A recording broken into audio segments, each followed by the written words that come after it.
Hello everyone, welcome to Healthline 3. I'm Terri Simmons.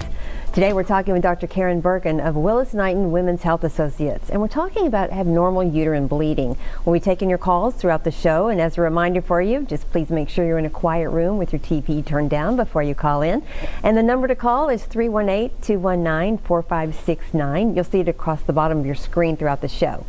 Thank you, Dr. Berken, for being here. Hi, you're welcome. Good to be here.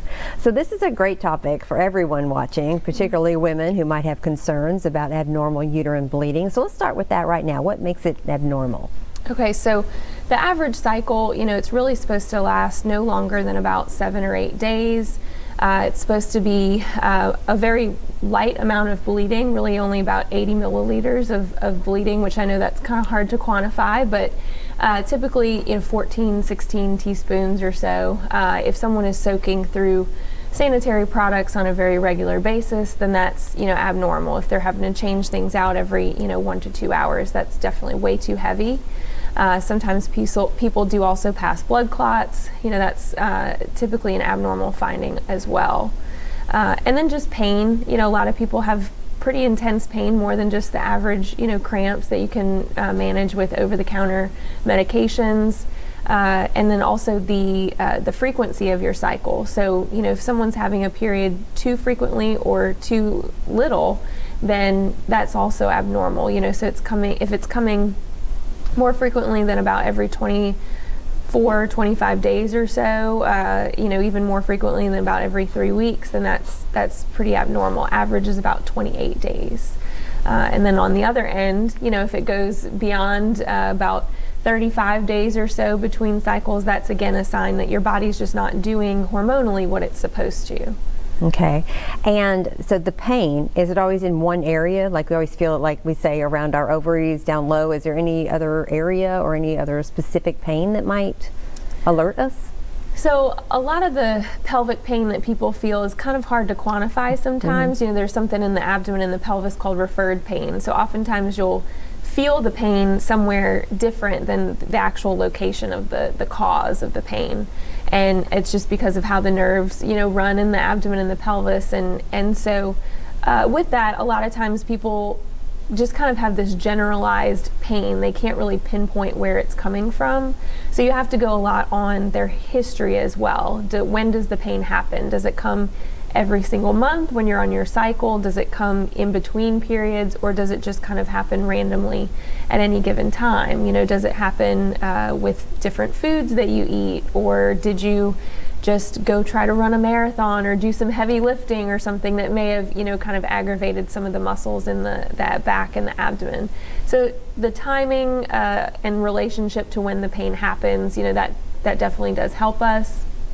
Oftentimes we tell people, if they're not sure, keep a menstrual diary. So they basically just track their symptoms, when their bleeding starts, when it stops, their heavy days, and what symptoms they're having when. And that will really help us kind of pinpoint, does this seem more of like a female issue? Is this more of a GI issue, or something musculoskeletal or urinary? Okay, God, that's great information. Could someone be more sensitive to foods or activity while they're during the cycle? They can be. A lot of times people do experience some degrees of nausea, when they're on their cycle. Mood swings, that's another common symptom. So it's not just pain. A lot of times it's generalized feeling of bloating, just generalized malaise, not feeling great. And then, obviously pain and, some of the other symptoms, nausea and whatnot, can come with it as well. And is it pretty normal to have some pain? To what extent do you feel pain where you think this might be something a little more serious? Some degree of cramping is pretty standard. Any over-the-counter medications, Tylenol, ibuprofen, Midol, anything like that someone takes and relieves the pain, that's a pretty typical, pain level. If you're having to take that repeatedly over and over again and it's still not really touching your discomfort, then that's definitely an abnormal level of pain. And I'd say that's a pretty clear sign. Yes. You've tried it and it's just not going away. Yes. And do you find that some women just like, that's just how I am, I just get really bad cramps, or I'm getting older, I just feel like, do some women just kind of accept it?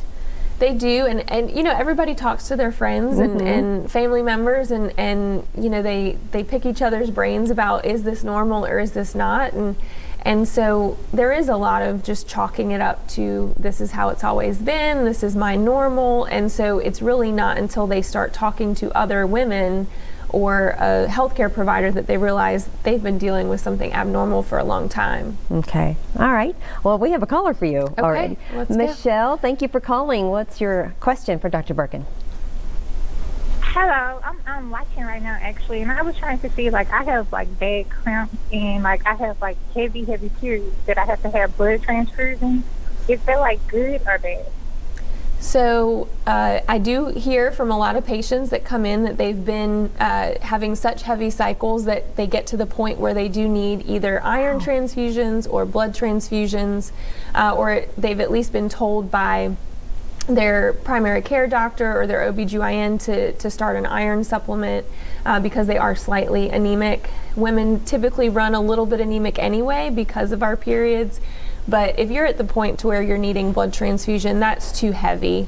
And so, you know, I would definitely recommend coming in and kind of starting a workup as to why that's happening to you, because it's, you know, it's just not healthy to your body to have to continuously make up that much ground as far as blood loss. Yeah, I understand, and then I'm kind of small. I'm like 130 pounds, so like 5'1", so it's like kind of complicated. So yes, I really do need someone to talk to about it because like it's been causing a lot of problems. Yeah, no, and there can be a whole lot of different causes, and most of the causes for heavy bleeding, we can kind of go down an algorithm and through asking your questions and finding your history, and then also doing just a few imaging tests, maybe an ultrasound, and you know, doing an exam, getting a little bit of blood work, you know, fairly quickly. I mean, we can kind of narrow it down to figure out what's the main issue and therefore what's the best treatment for you, so that not only are you you know, treating the anemia, but actually going to the source and treating the cause of that, and you know, basically eliminating your need for the transfusions in the future. Okay, thank you, Dr. Berken. It was such a great help. I'm actually watching you on TV right now, and y'all have a great day. Thank you. You too. Thanks for calling. Yeah, thank you so much for calling, and thank you for watching. We appreciate it. So, Dr. Berken, what are some of the causes of this type of abnormal bleeding? So, you know, hormones are one of the main things that can be abnormal, and those tend to be more abnormal in the younger patients and in the older patients, and really that's when major hormone changes are happening in people's lives. So right after somebody goes through puberty, their hormones are starting to kind of rev up, but it takes a while for your brain to catch up to a normal pattern and a normal flow of hormones. And so until that normal pattern is established, cycles are often very irregular. Sometimes they're sporadic, sometimes they're too frequent, sometimes they're too heavy.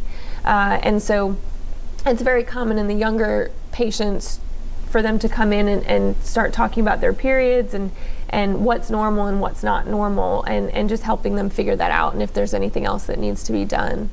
Then when you get into the 20s and the 30s, that's when people's cycles normally kind of figure it out a little bit, and they, for the most part, will normalize, and people, you know, just kind of carry on their normal business and don't worry about it too much. And then once you get into your 40s and near menopause, which is around the average age of 50 to 51, that's when hormone levels start to just naturally drop. And as that drop occurs, again, that pattern irregularity starts to come into play to where you may skip cycles or you may have them too frequently, and also they can get a lot heavier. Okay. And so there's fibroids. We've heard about fibroids before. Is there something else, some other things that may cause this? Yeah, depending absolutely. on what age? Does that depend on what age? Do fibroids occur in anyone, any age also, or? So they can technically occur in anyone at any age, but they're more common as someone nears menopause as well. And other than hormonal abnormalities, fibroids are probably the second most common reason why I see abnormal uterine bleeding and end up, you know, discussing treatment options with patients. But The uterus is a muscle. It's made of muscle tissue, but when collections of muscle cells start to overgrow, they form what look like balls of fibrous muscle tissue.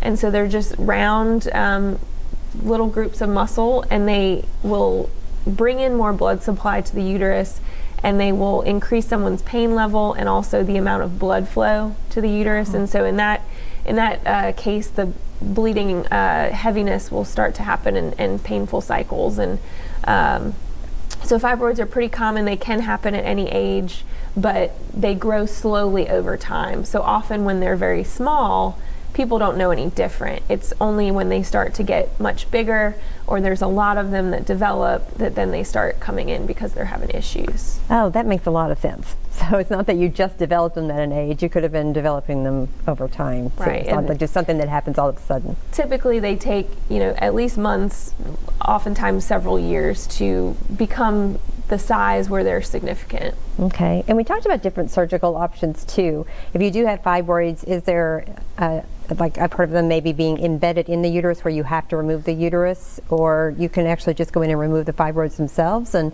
not have a hysterectomy? Is that Right. true?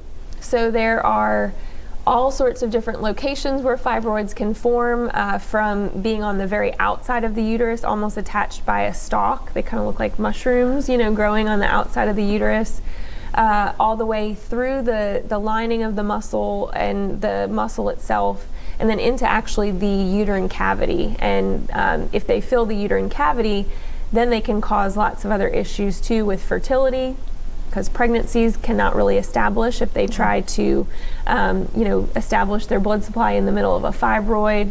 And also that's where a lot of times really heavy bleeding will start to come into play, is if those fibroids have actually grown into the lining of the middle of the uterus itself. But there are plenty of treatments out there. Certainly hysterectomy is kind of the definitive, tried and true method where you'll, get rid of them once and for all and stop periods. But a lot of people aren't ready for that step, or don't have the time or the money or anything to go to that step. And so they're looking for alternative options, or maybe they aren't done with having kids and they want to save their uterus but help their periods and improve their chances of getting pregnant. And so that's where some of these other procedures come into play, where there's surgical procedures called myomectomy. You can go in, and that's actually just removing the fibroids themselves. So you leave the uterus intact, but you remove the actual tumors or fibroids. And with that procedure, you can do it, depending on the size of the fibroid, you can do it as an open procedure, so through a bigger incision, or through a laparoscopic procedure where you go through small incisions. Obviously a little bit better recovery, a little bit better cosmetic result there. There's also some newer treatments out where instead of surgically removing fibroids, you go in and actually essentially ablate the fibroids or heat the fibroids up to such an extreme temperature that they kind of turn into just mush and kind of shrink down, on their own, and are rendered biologically inactive. So they'll no longer increase your bleeding or pain or continue to grow beyond that point. That's fascinating, the different options that you have now. Mm-hmm. Is that just a decision that you make on the individual patient? Is it up to the doctor, or do you discuss it with the patient, or does it just depend on what's going on in there, what the best procedure is? Right. It really depends on how many fibroids are there, their location of them, and really the patient's expectations and goals for the procedure. A hysterectomy is immediately off the table if they're not done having kids. Right. And so that's one of the first questions I typically ask people, because if they say they're not done, then I just toss that option out of the door, and we kind of focus more on medical management or other uterine preservative, surgical management options. Yes, as we know, it can be quite emotional if someone hears that they might have to have a hysterectomy, but they're not ready Right. to give up having more children. And sometimes even when they're done, I know some women, it's just very emotional to have a hysterectomy and have something like that. It's very emotional. A lot of people consider that, part of their womanhood. They've had, their uterus and their cycles their whole life, and it's a big deal when that discussion has to happen. But most of the time when people do have surgical fixes for their bleeding, when I see them after surgery, they typically all say, I should have done that 5 years ago. Yes, it's a big relief in a lot of ways, I'm sure. And we have a Betty on the line. Okay. Betty, thank you for calling. What's your question? Well, I had hysterectomy because of fibroids, and I was put on hormones. So how long do you have to take hormones? I'm 79 now. Hormone replacement. So when you have a hysterectomy, that means removing your uterus. The fibroids would come with it. At the time of a hysterectomy, you have the option of leaving someone's ovaries behind, which is where your hormones come from naturally, or you can take them out. And so if someone has not reached menopause or menopausal age before they have the surgery, and then you remove the ovaries at the time of surgery, then that will put them in menopause, essentially. Or if someone has their surgery after menopause, but near the menopausal age, you can still feel some effects from some loss of hormone, and so that's oftentimes where we recommend using hormone replacement. If you've had a hysterectomy, you really only need an estrogen replacement, so I'm assuming that's probably what you've been on. And it's very individualized based off of your own medical issues and any potential risk factors that you may have that would make it important to take you off of hormones sooner. Typically around the age of 65 is where I start to have that conversation with patients about maybe starting to wean down on the hormone levels, because they do come with some risks. Even those risks can be pretty small if it's the right patient. And so around 65 is where I have that conversation, but it's not really a hard cutoff. It's more individualized. But if you're 79 years old, I would definitely maybe get in with your OBGYN and just kind of talk about that and see if it's time to kind of start weaning you off of them. You never want to stop them cold turkey, because you'll all of a sudden feel menopausal all over again, but maybe wean off of them fairly soon. Okay, I have another question. Do you still, after hysterectomy, do you still have to have Pap Smear test? So again, that kind of depends a little bit on the history of the individual patient. If someone has had a hysterectomy and prior to the hysterectomy they had very routine normal Pap smears and they have been normal and there's been no abnormal Pap smears mixed in, then by removing your uterus and your cervix, which a Pap smear is a test of the cervical cells, by having that surgery done, you no longer need any Pap smears in the future.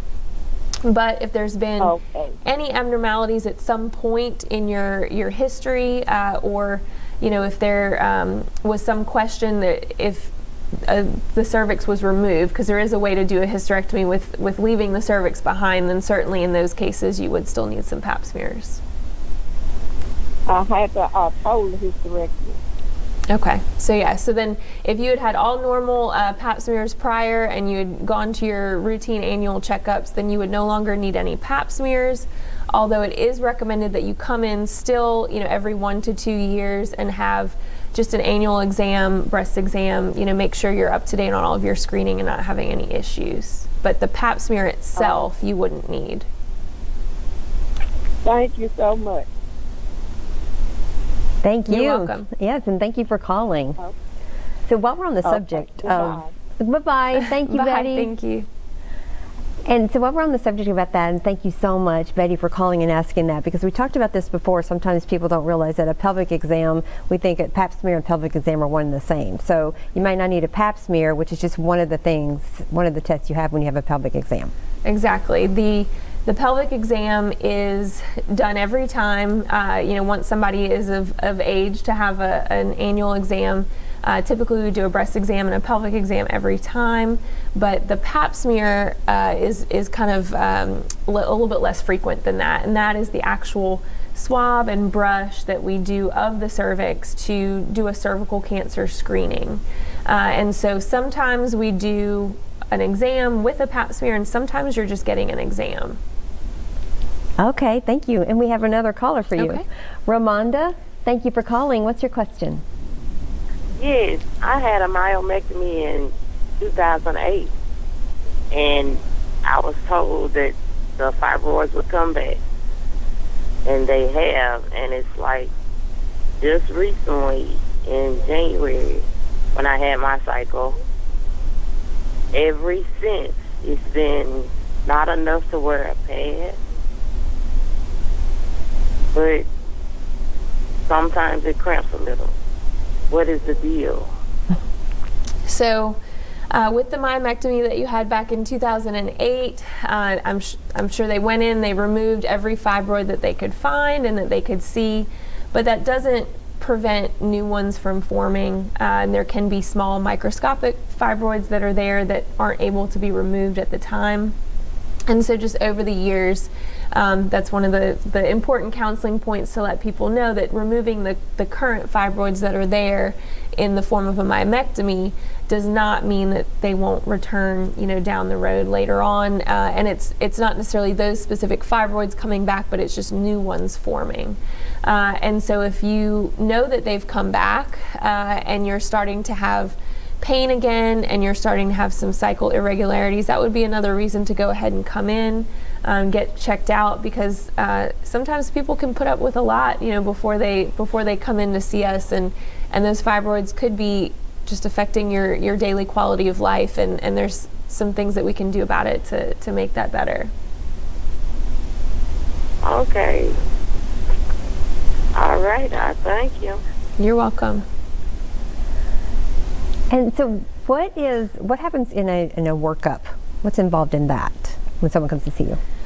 So when somebody first comes in, the most important thing is to just get your history, what medical problems you might have, get your menstrual history, when your periods first started, what they were like for the majority of your life. Have you ever been on any treatments before for abnormal bleeding or abnormal cycles? And then from that point, do an exam.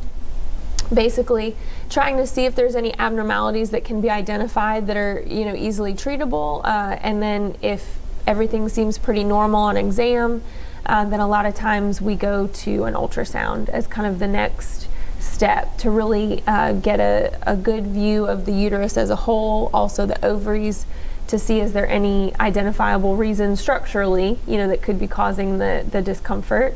And then the next step would be to also get some lab work to kind of check on hormone levels, see if someone is having some thyroid issues, or also if there's potentially some hormone imbalances or nearing menopause. There's a lab test for that as well. And so that kind of encompasses, the general workup. And obviously if someone has something specific or something a little bit unique, we may veer way off of that general workup, but that's in general what people start with. Another important thing to say is, with abnormal uterine bleeding, particularly once somebody gets about over the age of 40, still having uterine cancer is rare, but that's always something that's in the back of our minds that we want to rule out. We obviously want to rule out the worst possible thing.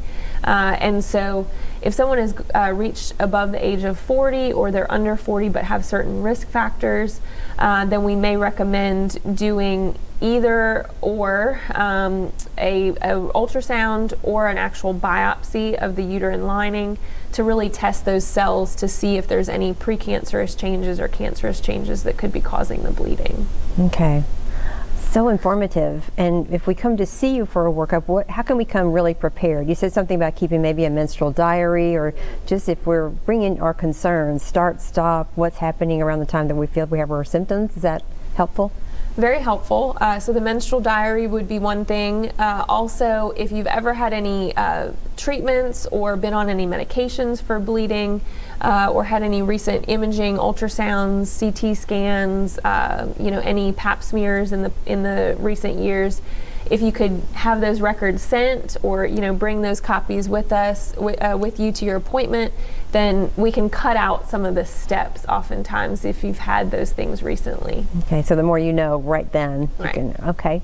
And does it affect it if you've been on the birth control pills for a very long time or short time? Does that affect any of this?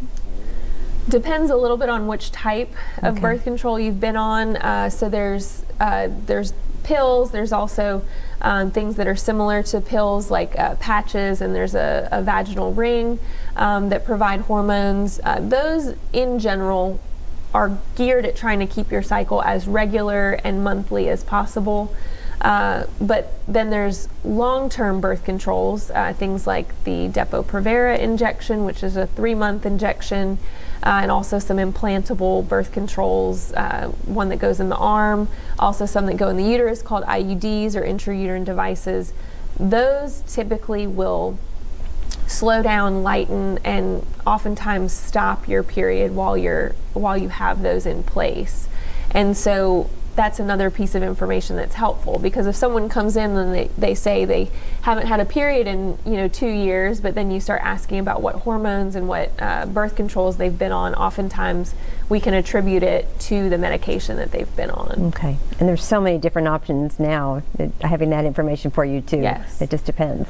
Yes. Not like it used to be, but just one thing that you did, and now it can affect all kinds of things. Right. Yeah. There's so many new medications. Women's health has kind of come a long way in recent years, and there's even, I know we were talking about surgical options for fibroids, but there's even medications out there that will reduce bleeding and shrink fibroids by just taking a medication, and that's fairly new. That hasn't been out very long. Okay. And when we talk about fibroids, is there any reason that it affects one person and not another, or is there anything to do to prevent, like lifestyle or anything, or is it just one of those things that just happens to some and not others? Most of the time it's one of those things that just happens to some and not to others. A lot of women have small fibroids and just don't know it, and they're small enough to where they never really cause much of an issue. But there is a little bit of a genetic and an ethnic link, to fibroids. African American women are more prone to fibroids, and then also if heavy bleeding, cycle irregularities, and fibroids kind of run in your family, then you're more likely to also have those issues. We haven't necessarily pinpointed the exact gene as to why, but there's just too many connections there between families for there not to be something genetic there. Well, in the meantime, there's so much to do to treat that's good too, Yes. without having to pinpoint why. So many things you can do now. Is it harmful to the body to not have a cycle? Typically, no. If someone is still getting the correct amount of hormones in the proper way, then no, it's perfectly fine to not actually have a period. Now, if someone's having cycle irregularities or missing their period for an abnormal reason, maybe their hormones have stopped, being produced, then that can be a reason. Also, pregnancy is the main reason why people stop having their periods, and so if you're concerned about that, you definitely come in.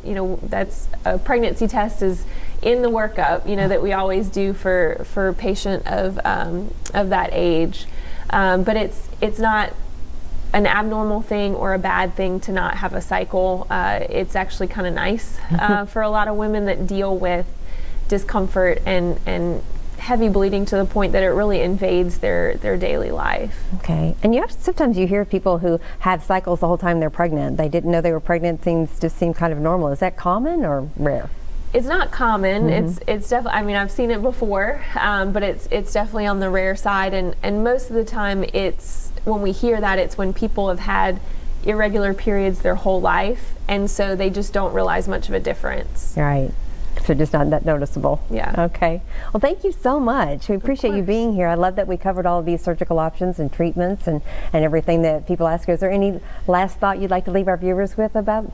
I mean, the main thing would just be to make sure you keep that diary, and if you're concerned about anything, just definitely get in to see me or another OBGYN in town, and we can kind of work through that and just see if anything else needs to be done. Sometimes nothing needs to be done, but just some peace of mind is helpful. Definitely peace of mind, but come and ask you. Yes, Okay. absolutely. Well, thank you so much for taking the time to be here with us. We appreciate it. course. It's always a pleasure. Yeah. All right, thank you. And thank you for everyone for calling in and for watching us today. We really appreciate you being with us, and we'll see you next time on Healthline 3.